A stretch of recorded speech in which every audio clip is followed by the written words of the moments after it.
Let's start. Very good. Good that we are here another Sunday. Another Sunday that we are alive. Well, if we are living our lives in being alive, very different things, isn't it? Sometimes we can be alive, we can be breathing, we can have a body, we can, do things, go there, come here, go to Casamaya, have burrito, we can do many things. But that sometimes doesn't necessarily means we are actually fulfilling our potential of being alive. And for that, what is our potential? That's what the Buddhist topic is actually all about, if we think about it. Everything is about fulfilling our potential. The thing is, sometimes we talk a lot about that, about our potential, what we should do, how we should do it, and how we need to accomplish. And if we think about this, is a little bit of what our lives have been, so far accomplishing, finding, getting a degree, getting a new job, a family, a house, a new car, a new phone. That normally is what we are kind of like chasing and fulfilling our time and our lives with. However, the Buddhist path is a little bit different than that. Let's say that the purpose of our lives in the Buddhist path is a little bit different than just having some material success, some external development. Because even though we might have all of these external success and development and incredible external tools and richness and like wealth. However, these not necessarily bring us to peace and happiness in relation to our lives, isn't it? If it was true that material and external success would bring us happiness, then what is the name of that guy who just got married in in Italy? Bezos, no, Jeff Bezos. So he would be the happiest man alive.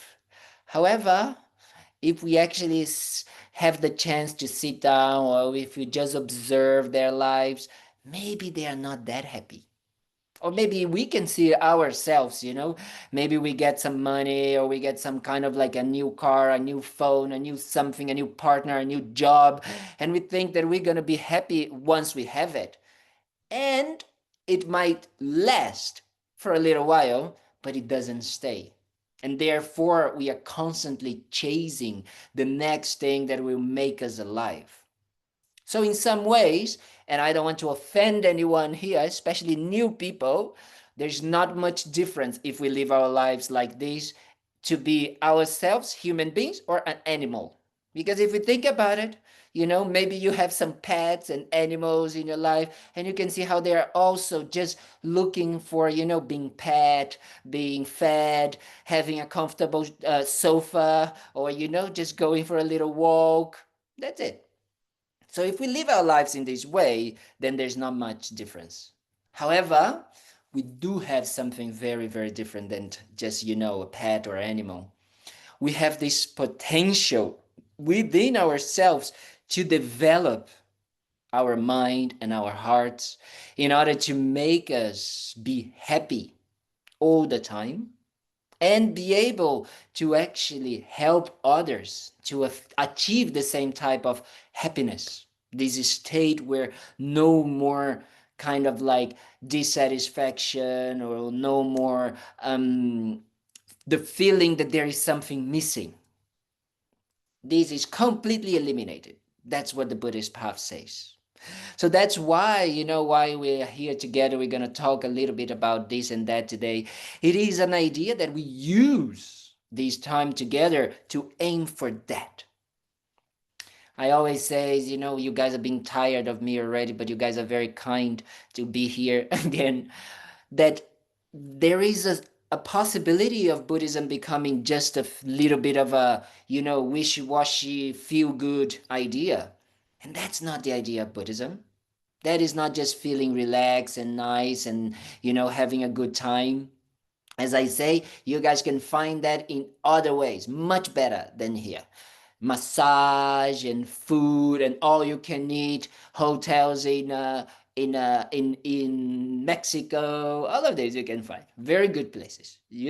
I highly recommend, because I think we also need to experience these things to actually start to understand that even though we might have these and we might accomplish these, we are a little bit tired of chasing this dissatisfaction, this feeling that even though we might have everything around us, the people we love, a beautiful family, or a good job, or living in a place where we can go out and go out and do things, this freedom, but we are still not happy, fulfilled.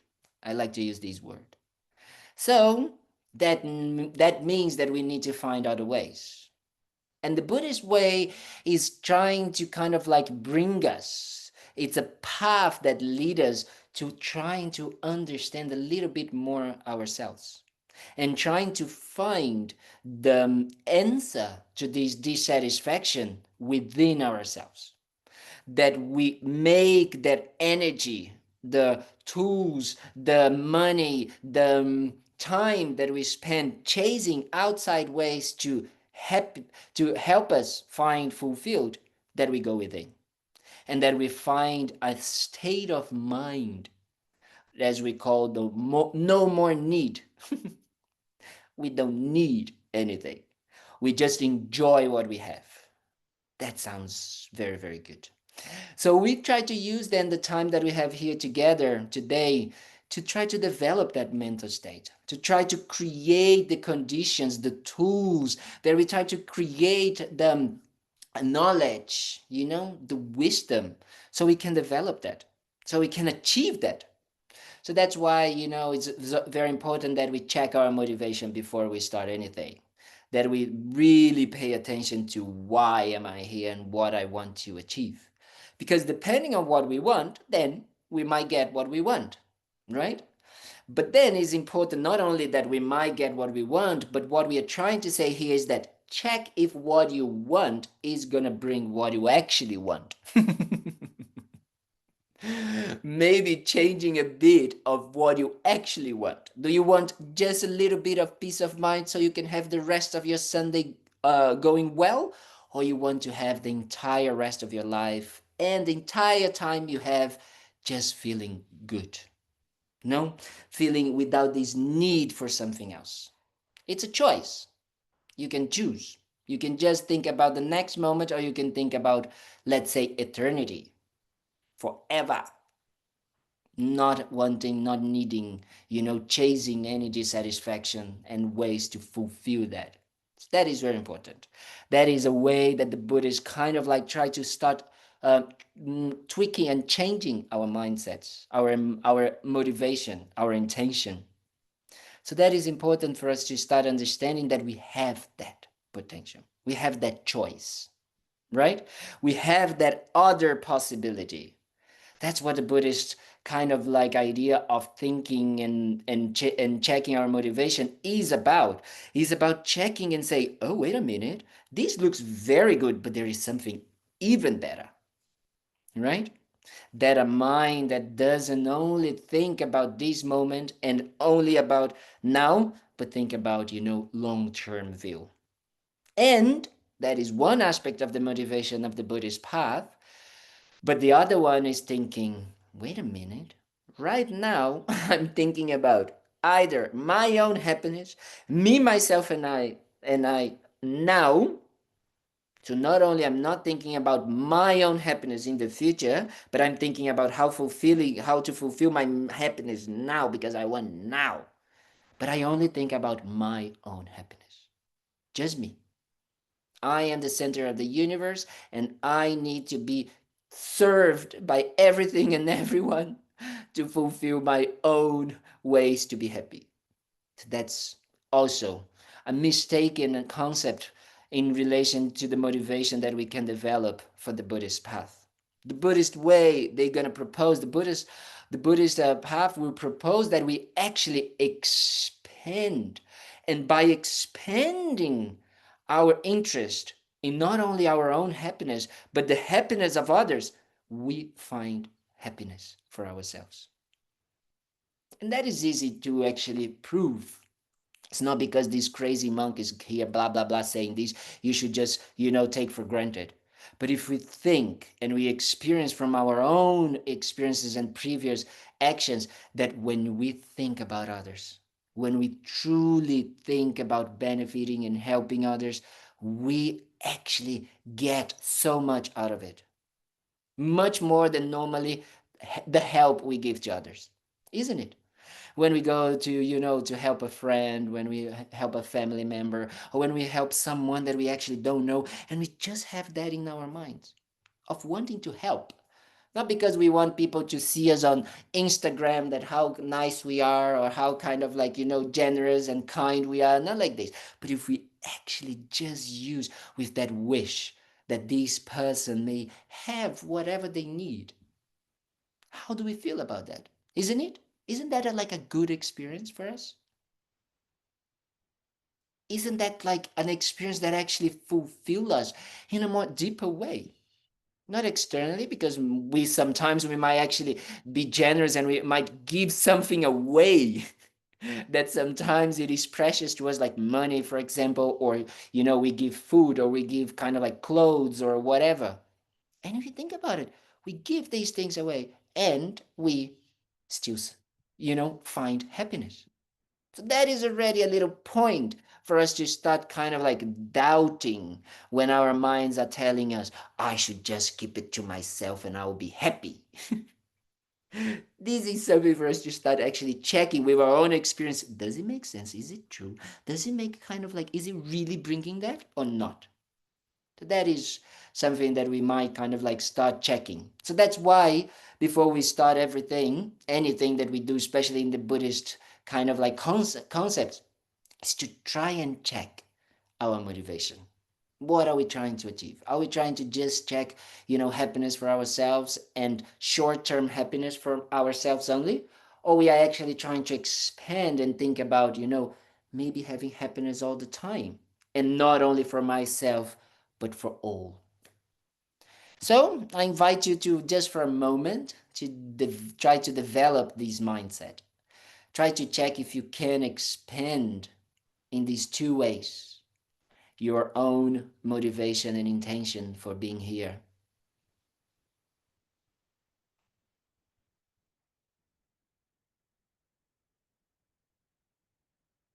So you can just, ask yourself, well, do I want only to feel good now, this afternoon, or it would be nice to actually, you know, have a sense of contentment, of being enough,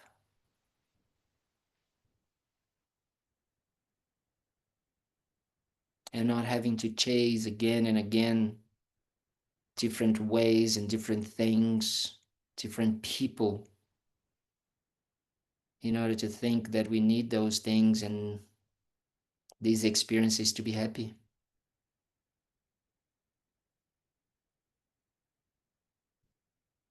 to feel fulfilled, content, happy all the time.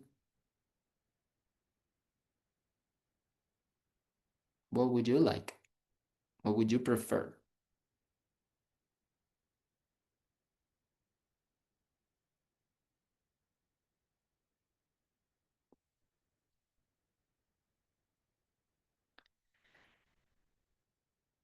And in order for this to actually accomplish, we might think, okay, so if I do it only for myself, if I only think about me, myself, and I might be able to achieve this state faster and better.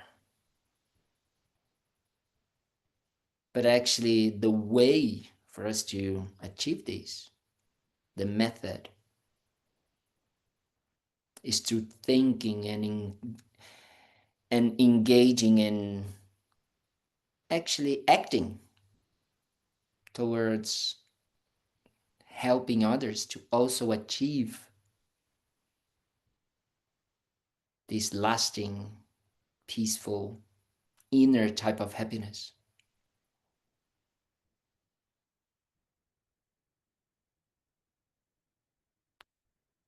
It's by thinking about others and how we can actually help them that we can expand our hearts more and more, and we are able to actually achieve that.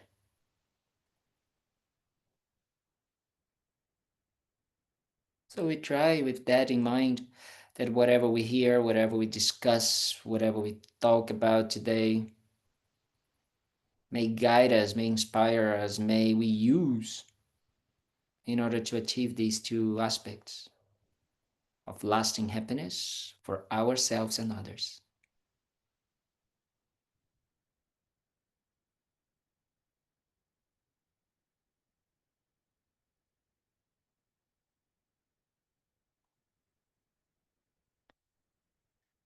So with that in mind, we're gonna do some what we call aspirational intentions or aspirational prayers. Prayers in the Buddhist path are very different than just, just wishing something to arise or to happen without our involvement. It's actually the opposite. It's a kind of like a pep talk for ourselves. It's a way to develop our intention and further. Um, Jack, can you try to share the prayers, please? Yes. And then with that prayers, we can try to develop that intention or to make that intention even stronger by aligning our intention and our speech. So we can even go further and try to align our intention, our speech, and our actions so we can accomplish those intentions. Because if we just keep on the intention and we don't do anything about it, not much work, not much use. So these prayers, they are kind of like a pep talk to encourage us, to pull us toward our speech and our actions of body to fulfill that, to accomplish that. So for that, we're going to start with what we call the four immeasurables, which are a way of opening our hearts, a way of developing what we said about the second point of thinking about others' happiness. So that's what we're going to do. We're going to think about others' happiness, about how others can be free from suffering. So for those that are Buddhist, sorry.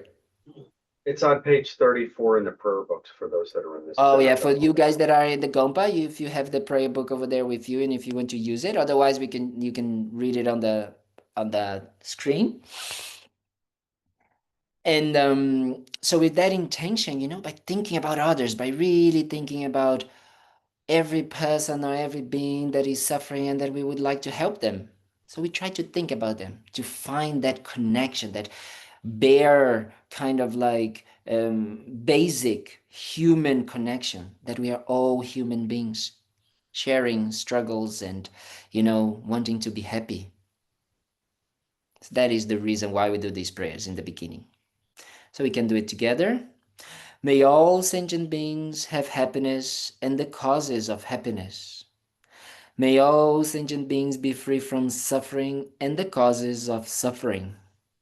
May all sentient beings be free from the happiness that is free from suffering. And may all sentient beings abide in equanimity, free from attachment for friends and hatred for enemies. So now we go to page 90, I think it's 96 or 94, something like that. 98? Yes, 98. Yes, very good. Thank you, Jack. And in here, so then the first praise that we did, it is to develop our heart and open our hearts towards others. So including others. And here is to make a commitment to, oh, okay, I don't want only happiness now, but I'm going to try to actually develop myself so I can have lasting happiness. You know? So I can, when I am happy all the time and not chasing any immediate satisfaction for myself, I can actually help and benefit others. So that is the idea of these inspirational prayers for us. Okay? I go for refuge until I'm enlightened to the Buddha, the Dharma, and the Supreme Assembly. By the merits I create through listening to the Dharma, may I become a Buddha in order to benefit all sentient beings. I go for refuge until I'm enlightened to the Buddha, the Dharma, and the Supreme Assembly. By the merits I create through listening to the Dharma, may I become a Buddha in order to benefit all sentient beings. I go for refuge until I'm enlightened to the Buddha, the Dharma, and the Supreme Assembly. By the merits I create through listening to the Dharma, may I become a Buddha in order to benefit all sentient beings. Very good. Now we inspire ourselves and we are ready to, continue our tips for following the Buddhist path. So we talked about last week. Did anyone remember what we talked about last week? Those who were here, what we talked about? What was the homework? Someone remember? Someone want to share? Nobody. I'm gonna start sending you text messages during the week so you guys can I can remember. share. I can share. Okay. So I wrote it down. Thank you, sweetheart. Yes. So, I mean, these are the things you wanted us to discuss when we broke off into groups. And I don't know if you Yes. gave us a specific homework, but I think we were just supposed to discuss what. Anyway, so you said, can you identify a time when an emotion completely took over and later you saw it differently? Yes. How can you adding an antidote could help you deal with this disturbing emotion? And how might it help to recognize that these states are self-created? Yes. Wonderful. Do you have an experience of that, or did you were able to, or something that you guys discussed that interested you?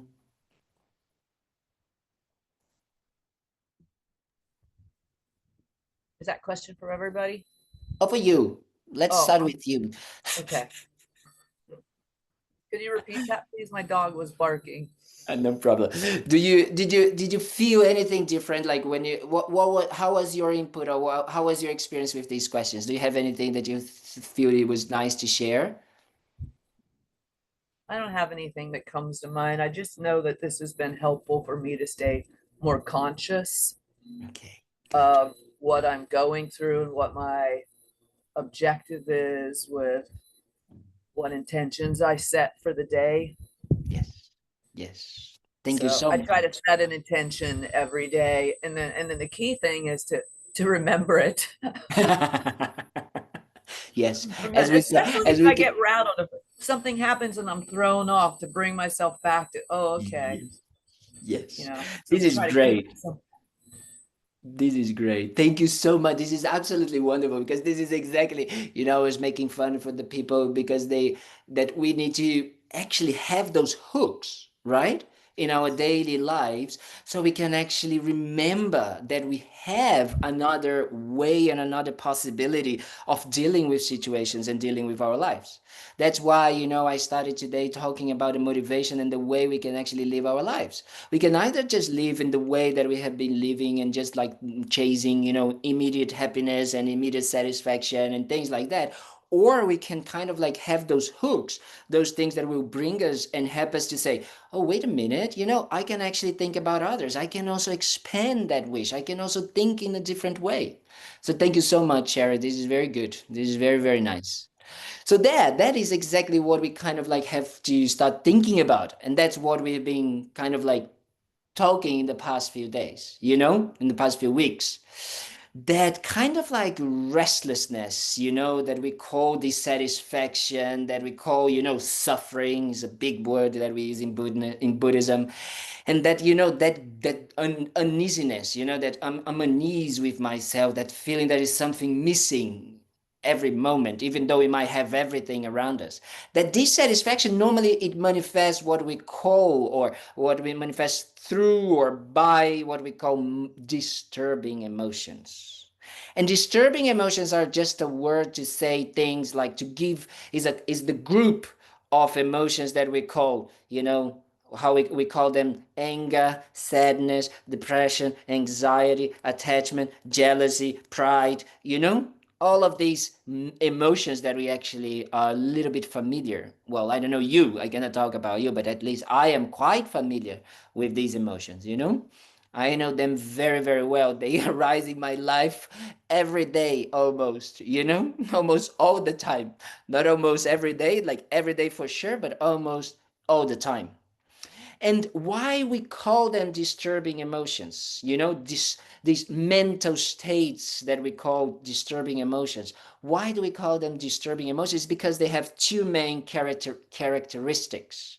So the first one is very easy, is the disturbing aspect of them. They disturb our peace of mind, right? That is easy for us to observe. When we are anxious, when we are angry, when we are jealous, when we are attached, in our body, they create even in our body some distress, some uneasiness. No, I'm uneasy. I'm kind of like, I'm tense. I'm breathing. I'm tight. Isn't it? I'm sweating. My hands, even that. Isn't it? Do you recognize that? Do you recognize how these emotions, they create even in our bodies some disturbance? But not only that, they also create, emotions, feelings, thoughts that disturb our minds. We are like a bit like this. And that means that we don't think clearly. So if we don't think clearly, then we say things that we completely, after we feel bad about ourselves, isn't it? We regret. Well, sometimes we don't regret, but normally we actually say things that are hurtful to others, we harm others, we hurt others, or even physically we do things that are not very good. Do you recognize that? Yes? Yes? Okay. So that is the first characteristic of the disturbing emotions. And then the second one is, if we change a little bit the translation for disturbing emotions to another translation which we call delusions. We call them delusions. Why we call them delusions? Because of the second characteristics that they have. What is that, the second characteristics? They are completely a projection, a creation, are how can I say, a misrepresentation, a build, a construction of our minds. We decorate when we are under the influence or the manifestation of these emotions. We decorate facts, situations in a completely unrealistic way. Does it make sense? Do you understand what that means? Shall I give an example? For example, when we are angry at someone, we really think that that person is the worst person in the world, and no qualities, no good things. One single aspect of them is good. Everything is bad, and we just want to destroy them. Or we want them very far away from us. So that is an idea of what, the anger, disturbing emotion does to us. Or attachment. Attachment is like, wow, this person, this object, and this is gonna bring me this lasting happiness that I want. Or if I don't have this, I'm not gonna be happy, so I need to have this. And this person is amazing, beautiful. Everything is perfect about this person, or everything is perfect about this job, about this situation, about this, like that. Isn't it? Do you recognize that? Do you recognize that we do that? That we create these stories in our minds? You know? And even when we are a little bit more self-aware, as Sherry said, she said, oh, I start to be a little bit more conscious about it.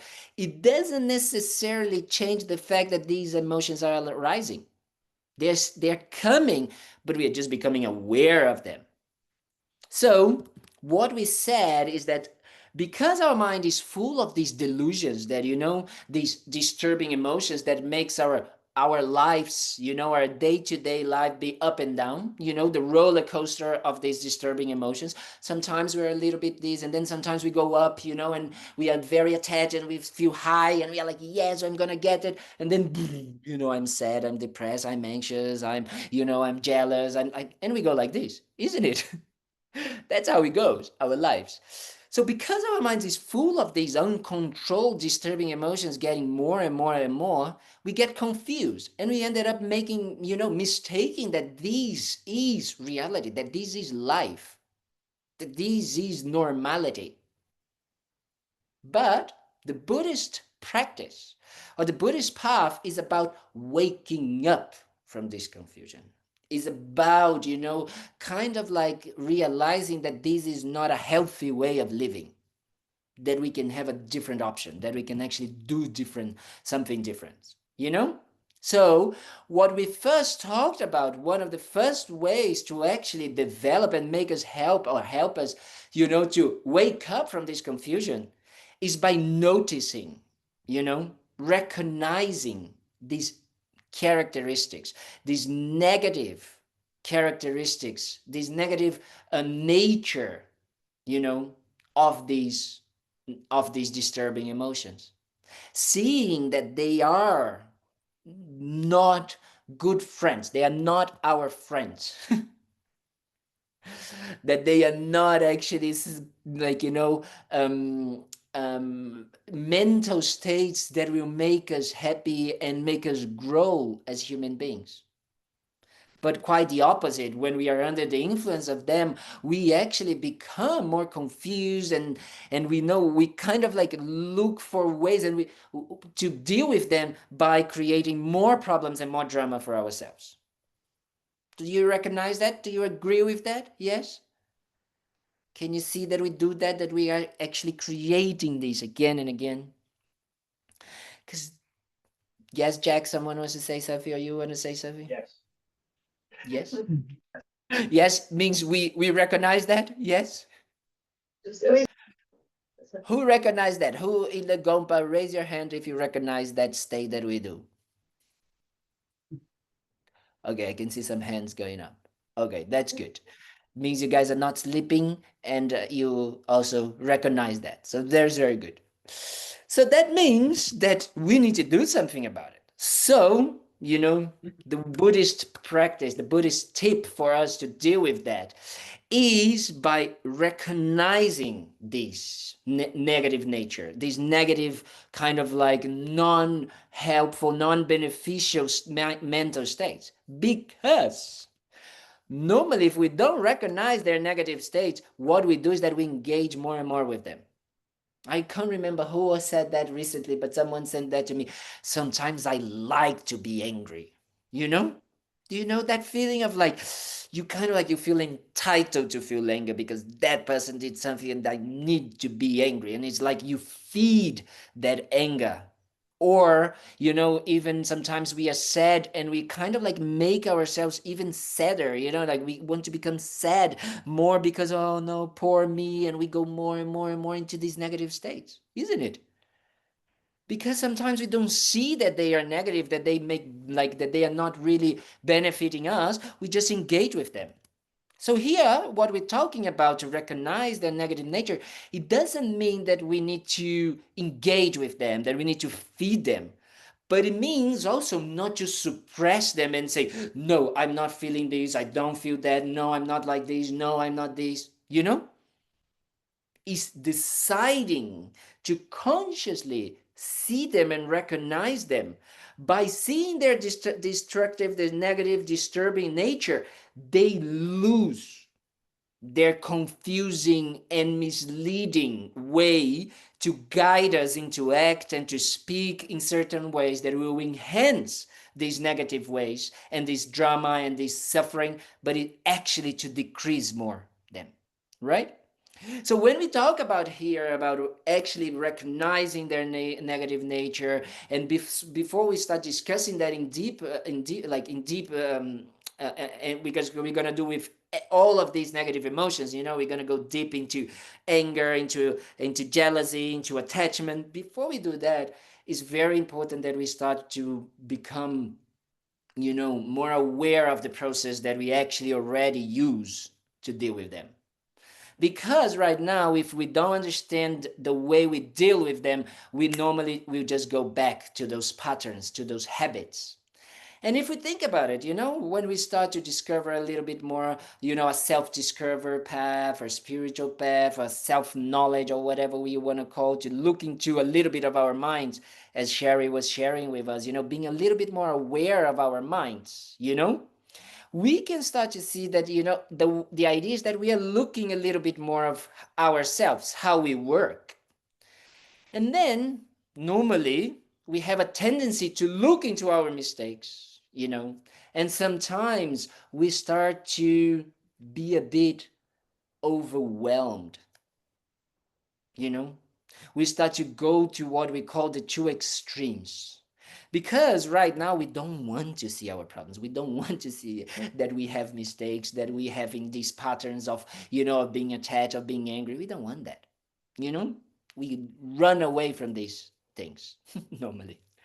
So what we do is that normally we go to these two extremes. We either think that we don't have any problems, we are perfect, we are completely, I am not like this, I don't have that, or sometimes it feels overwhelming. And I am only like that and I cannot do anything good, or, I go into these mind states that kind of like, really feel I am totally bad, I'm wrong, I'm full of problems, I'm unsavable, Well, the thing is, and especially nowadays, anxiety and depression rising is because we have a very, very, very, very, very different, or a disconnection, or not knowing our true nature, not living in harmony with our pure essence. And what is this pure essence, or our true nature? Well, the Buddhist path is good. The Buddhist assumption, or the Buddhist idea is that we have our nature, our, consciousness, our heart, our mind, whatever you want to call it, is composed or is made of three qualities that are always there. They are always present. Even if we are not aware, even if we are kind of like, engaging with these disturbing emotions, they are always there. And one of them is awareness. That means that we always have the possibility of being aware of our experiences, of our thoughts, of our feelings, of our emotions, of our sensations. As Sherry said, sometimes she's aware of them, but sometimes we are not aware of them. So the awareness is always there. The possibility, the potential to be aware. What happens is that normally we are not so much aware. Normally, we don't have these hooks to bring us to this awareness of what is going on in ourselves, of what is happening within ourselves. So this is a quality of our minds, of our consciousness, of our existence that is always there, that we can always go back to. When things feel too much, when things become complicated, when we are in the middle of the chaos of the hurricane of, of our emotions, of feeling angry towards a person, or when we feel this too much, we can always bring back to awareness. We can always go back to just being aware of what is going on, without judging, without feeling, overwhelmed, without engaging into the story. Just bring ourselves into being aware of what is happening. That is such an important aspect of our own true nature. We always have that. We all have that. It's not because like Kalden is saying that now you guys gonna have it. You always had, and you always will have. It will never go away. The difference is that what we can do is develop, or as we say, familiarize ourselves with it. So it becomes a tool that we can always go back to. So becomes, a space within ourselves where we can always go and find better solutions or better ways to deal with our problems. But awareness is just one of these qualities that we have, that is our essence, that is our pure essence. The other one is compassion and love. And that sometimes I feel that, especially nowadays, is very difficult for us to actually acknowledge that. You know, acknowledge that within ourselves, we always have present compassion and love. And how do we prove that this is true? You know, how do we kind of like say, okay, Calvin, prove to me that I always have love and compassion within me? Well, every single thing that you think, that you say, that you do with your body, even now that you're sitting here listening to this blah blah blah, you know, every once in a while you move yourself in the cushion or on the chair, or you know, whatever it is. And the reason why you are doing that is because you are looking for ways to be happy and to not have discomfort or dissatisfaction, right? We move because we are feeling discomfort. And so then I look for a way to feel at ease, isn't it? Physically. So we do the same with our minds.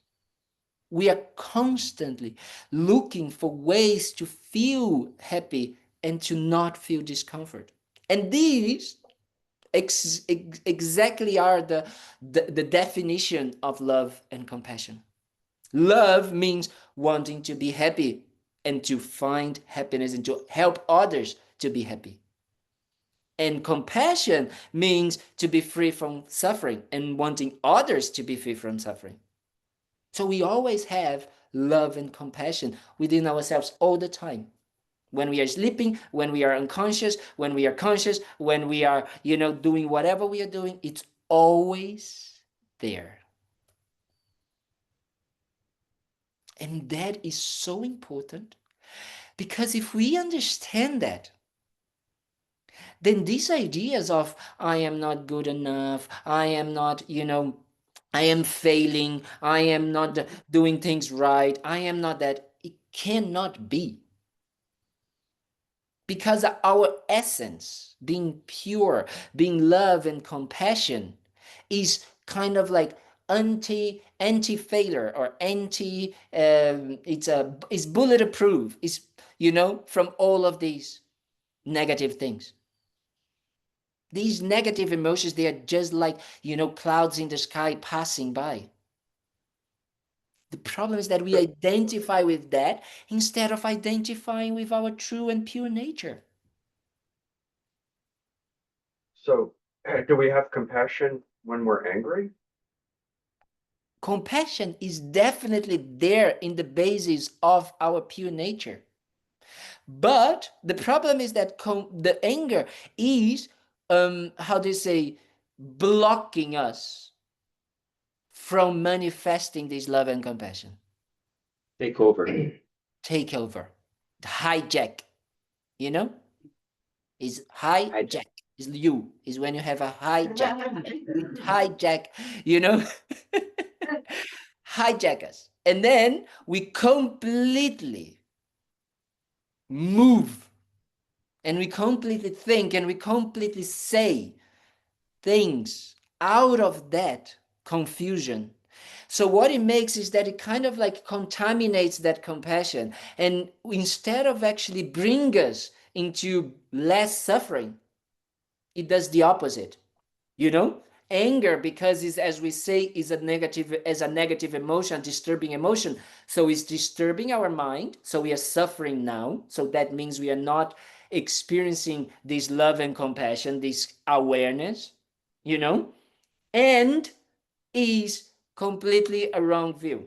So because of that, then makes us, even though compassion is there, even when we are angry, what we are thinking is that if I actually punch this person in the face, I'm going to be free from suffering. Okay? It is, that's what it is actually saying to us. But because it's contaminated by this delusional aspect of the negative emotion, it actually creates the opposite result. It creates more suffering to ourselves. Does it make sense, Jack? Yes. Yes, it So does. Yeah. that is exactly the point, that we need to start bringing ourselves, or familiarizing ourselves Also, when we are talking about dealing with our negative emotions, we need to do these two aspects. First, checking the negative nature and the deceptive and delusional nature of them. But at the same time, we need to come with saying, okay, if this is their nature, then what is left? What is left is our pure essence, our awareness, our love and kindness. And the third quality, which is wisdom. No? Which is exactly this perception, this acknowledgement, this understanding, no?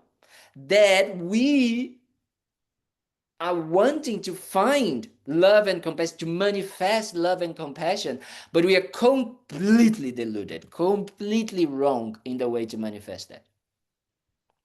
So that wisdom, that awareness, that love and compassion are always present. They are always there. I feel that if when people, a lot of people nowadays, they have a lot of anxiety, a lot of depression. And I feel that this is one of the most powerful ways for us to deal with this. Because if we would go into understanding and experiencing this true nature, this pure essence that we have, then when our minds are tricking us and saying to us and making us believe that we are not good enough, that we are not good people, that we are bad, that that we are, yeah, that we are like a failing, we would be able to actually compare it with our true nature and say, well, our true nature is always there, so this is not true. This is a mental state that is lying to me, and lying because it's not in accordance with reality, with who I am, who I truly am. So I need to eliminate this mind. I need to eliminate this mental state of depression, of negativity, of anxiety, so I can live and fulfill my own true nature of love and compassion and awareness and wisdom. Yeah, the other day I took a taxi, Uber, here in Brazil, and it was a younger guy, maybe he was like a 40 something, and then and then he was like, as always, asking like, what are you, you know? Like, what is this, what's going on here, it's like these kind of like strange things, and these like no hair and all of that. And then so we were discussing a little bit, and I always talk, especially I think here in Brazil, like people can connect a little bit more with my background. So I say, oh, I actually did law, and I did accounting, and I did an MBA, I worked in finance. And he was just like opening his eyes more and more and more and looking. He's like, what went wrong with you? And we were discussing that, and he was kind of like really, and he really wanted to know, because then he said, and then I started to say that I started to see that I was not happy, even though I was, materially getting a little bit more, wealth, and I had a little bit more of status, and I was, having recognition because I was young and, successful externally. I was not happy inside. It didn't matter. Like, I could make myself extremely depressed and anxious and all of that. So he started to say, this is exactly how I feel. And he told me that he had lost his job, and that because of that he went to, to drive a Uber drive, to be an Uber drive. And then he started to say, and I said, but how did you feel? How can you express? And he said, I felt that I was failing, and it was a competition, and I was like losing against everyone and everybody. And I said, but do you understand? Can you try to see that this is not true? Because you have succeeded in life, you have achieved things in life, so that means you have the potential to do this. It's not that because now they are not manifested that you lost that. You can again develop these if that's what you want. So he started to look at me with these eyes of like, oh, I haven't thought about that. I haven't thought that actually, even though right now things might look grim and gray and bad, and in a conventional outside level, he doesn't have a job, and he's like struggling and all of that, and he feels that he didn't fulfill his potential, but he can achieve that. So I tried in a short 25 minutes like Uber drive to bring him to connect with his essence. He has this potential. He has this goodness, because I said to him and I said, do you feel sometimes that actually you also feel some gratitude because of what is happening, because you're being able to see your family, your kind, like, how kindness, how much you receive from others, because he was saying that his wife, his family has been so supportive to him. And he said, yes. And I said, this is always there, that goodness of yourself and others. So how about you start to reframing this way of thinking that you are, I'm not good, by recognizing what is always there, what is always been there.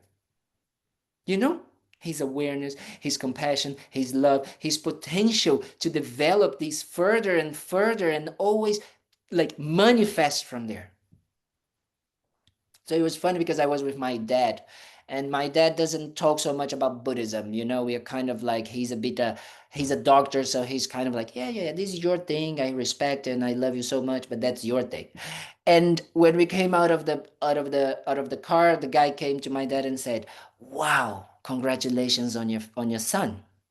And I said to him, and I said to the guy, and I said, "Congratulations on you for being able to listen to this and actually doing something with that."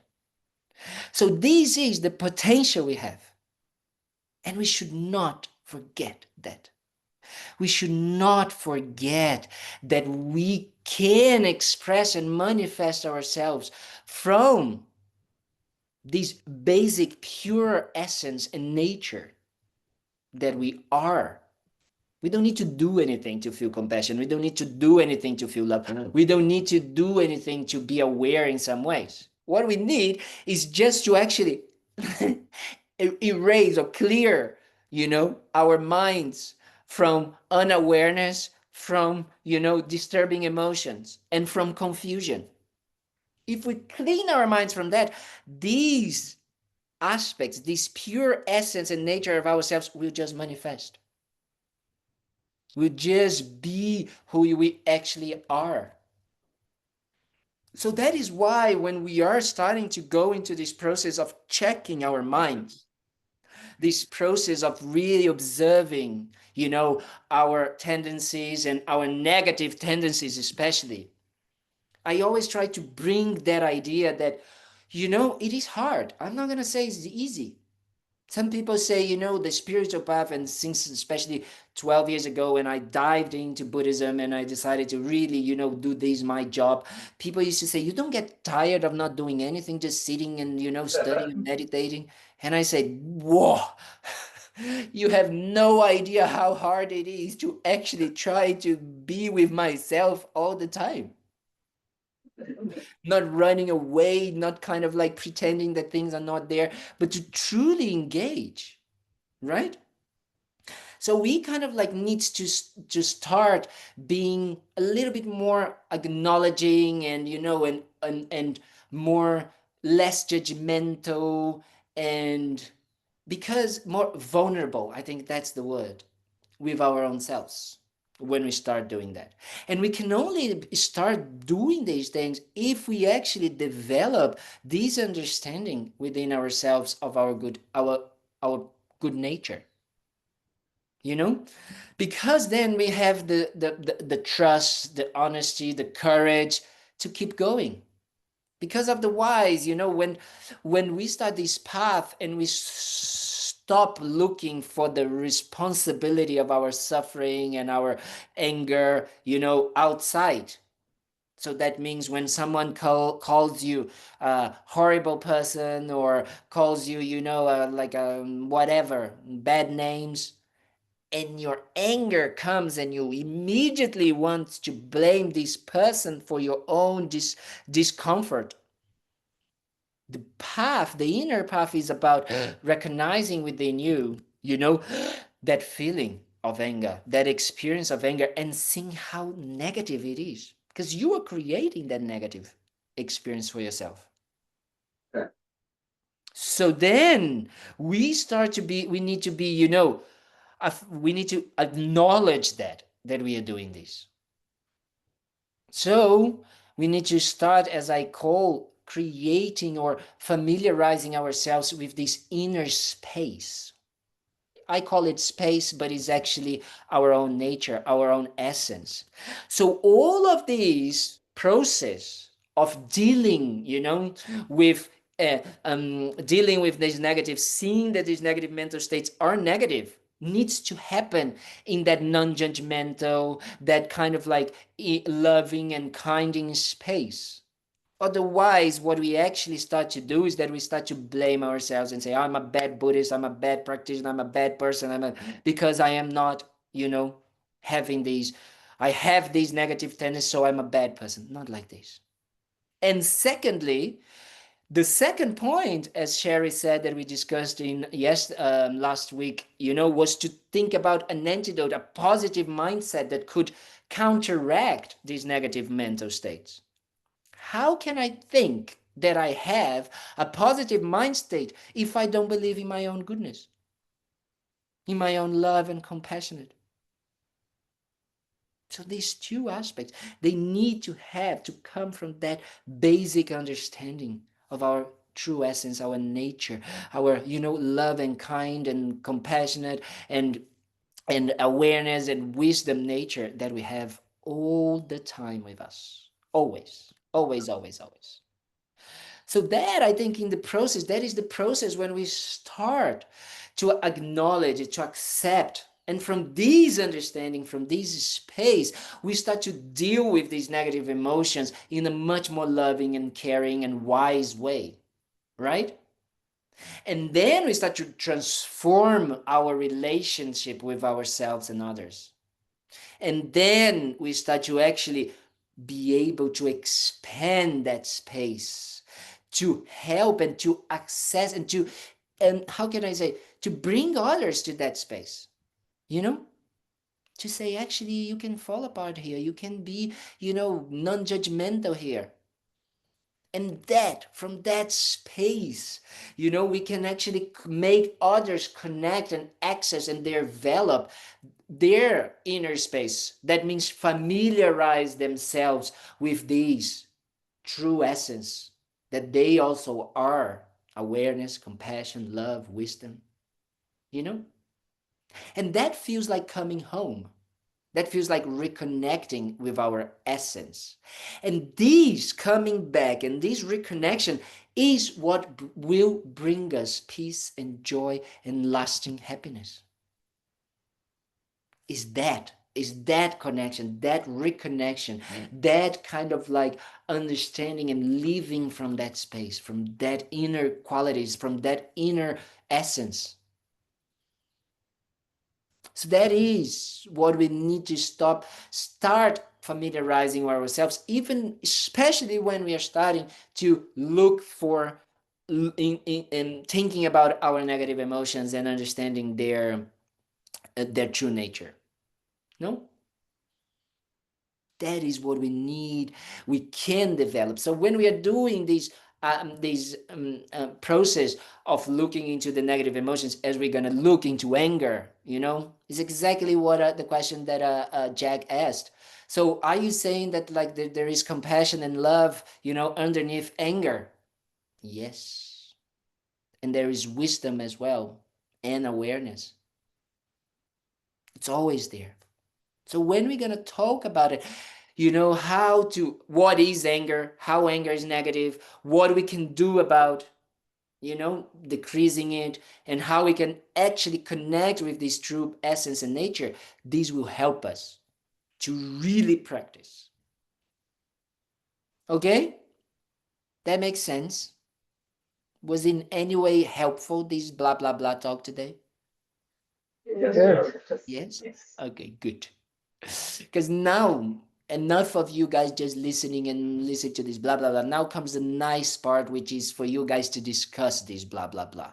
Because when we start to discuss, as I always say, is when we also start to be a little bit more vulnerable, and we start to put out there what we actually think, what we actually experience, what is our experience, and then we can start to check a bit more and see if we are, maybe tending more towards a negative view towards ourselves, or maybe a proud view. I am perfect, and I, like, oh no, I don't have any flaws, or I have all the flaws, and checking how this actually is in harmony with our own nature. So the questions today is about recognizing. Oh, the online people already start to run away. The so today it is about recognizing this true nature. Okay, so you guys can try to look on asking yourselves. Let me see if I can write it here.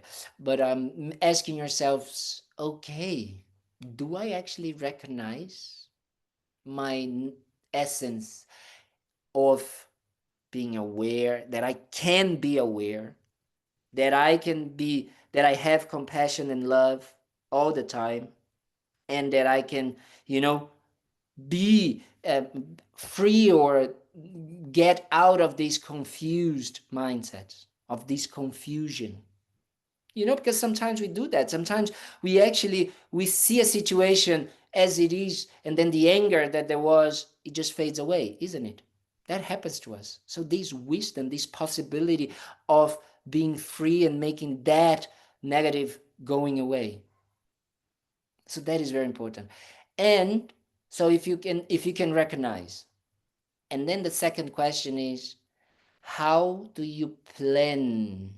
This is for Sherry, to actually familiarize yourself more with these aspects and qualities. What are you going to do? You're going to set up a phone reminder, every 1 hour, to remind yourself of your awareness, of your love and kindness and compassion, whatever. Be creative, whatever works for you. But I would like to hear from you. How do you feel that, you could familiarize, you plan to do that for yourself? Okay? That make sense? Or any questions? I think Would Deepa asked a mhm. question. Sorry. Could you please repeat the definitions of love and compassion? Yes. So the definition of love means wanting for yourself and others to be happy. Happy ever after. No more kind of like going away. Always happy. So that is the definition of love.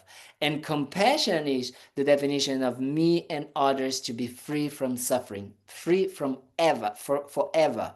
Not just like a little bit, just like, oh yes, I had a pain and I just want this pain to go away, but then I just get hurt again. No, I never get hurt again. That is the definition. Okay? Someone was going to say something. Sorry, I interrupted when I read the question. No? People over there in the Gompa? Any commentaries, suggestions, or considerations or questions? Good. I don't know if this is good or bad. I don't know if that means you guys slept, or I said too many things and you guys didn't understand anything. But I think maybe you guys did understand everything. Okay, sweethearts. I think that's it from me today. But I really encourage you to really go into the groups. I think Rebecca is there and Jack is there, so you guys can divide people into the groups over there. And then, the online people maybe can come together, and then you guys can discuss. And then next week I'm gonna ask you how it was, so please write down in your diary, in your phone, wherever, in your arms, and don't take a shower and for 1 week so you don't lose it. So for next week we can start discussing that. Okay?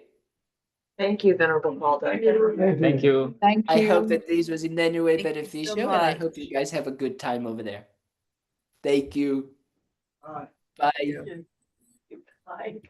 we stop recording.